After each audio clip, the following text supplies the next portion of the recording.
AK T V کے معزز ناظرین، السلام علیکم ورحمۃ اللہ وبرکاتہ۔ ناظرین کرام، آج میں جو واقعہ آپ حضرات کو سنانے جا رہا ہوں وہ یقیناً ہم سب کو سوچنے پر مجبور کر دینے والا ہے کہ ہم اپنے دوست کی مدد خیر کے کاموں میں کر رہے ہیں یا پھر شر کے کاموں میں، جس کی وجہ سے ہماری دنیا کے ساتھ ساتھ ہماری آخرت بھی برباد ہو جائے۔ یہ واقعہ دراصل انہی چیزوں پر منحصر ہے۔ امید ہے آپ حضرات کو یہ واقعہ پسند آئے، اور اگر آپ حضرات کو اس واقعے سے ذرا برابر بھی کوئی نصیحت ملے تو اسے اپنے دوستوں کے ساتھ شیئر کریں، اور ساتھ ہی ساتھ لائک اور سبسکرائب کے ذریعے ہماری دلجوئی کریں۔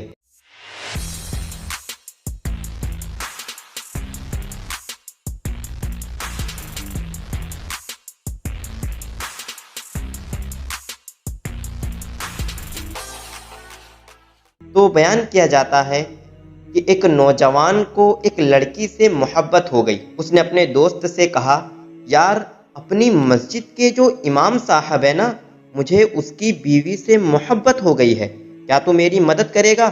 اس نے پوچھا، کیا مدد کروں؟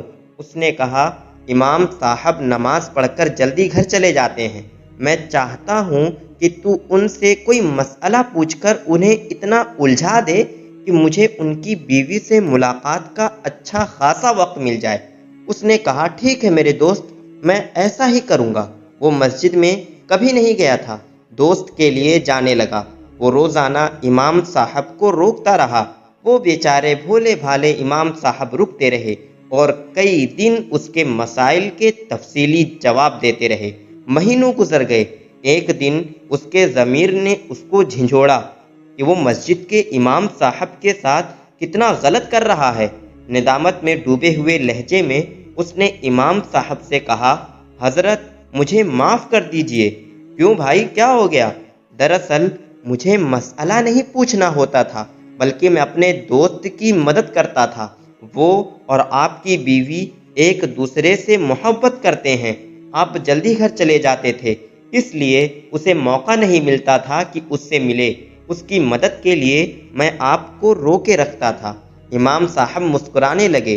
انہوں نے کہا، بھائی بڑی عجیب بات ہے، ابھی تک تو میرے ماں باپ نے میری شادی ہی نہیں کی، پھر میری کس بیوی سے تیرے دوست کو محبت ہو گئی؟ نہ میری کوئی بہن ہے نہ بیوی ہے۔ دوست سوچ میں ڈوب گیا کہ یہ کیا ہو گیا، یہ تو کچھ اور معاملہ نکلا کہ امام صاحب کی شادی ہی نہیں ہوئی تو میرا دوست کس کے پاس جاتا ہے۔ جب تحقیق کی تو پتہ چلا کہ وہ امام صاحب کی نہیں بلکہ اس کے گھر جا کر اس کی بیوی کے ساتھ ملتا تھا۔ گناہ میں مدد کرنے کا انجام ایسا بھی ہو سکتا ہے۔ آج بہت سے نوجوان دوست اپنے اس طرح کی بدکرداری میں ملوث دوستوں کی محبت کے نام پر مدد کے لیے تیار ہوتے ہیں۔ اس کی مدد اخلاقی ذمہ داری سمجھ کر کرتے ہیں، لیکن سچا دوست وہ ہے جب تم خدا کو بھول جاؤ تو وہ تمہیں اس کی طرف متوجہ کرے، ورنہ یاد رکھو دوسروں کے لیے کنواں کھودو گے تو خود اس میں گر جاؤ گے۔ امید ہے آپ حضرات کو ویڈیو پسند آ گئی ہوگی۔ آپ حضرات لائک اور سبسکرائب کے ذریعے اس بات کا ثبوت دے دیں۔ السلام علیکم ورحمۃ اللہ وبرکاتہ۔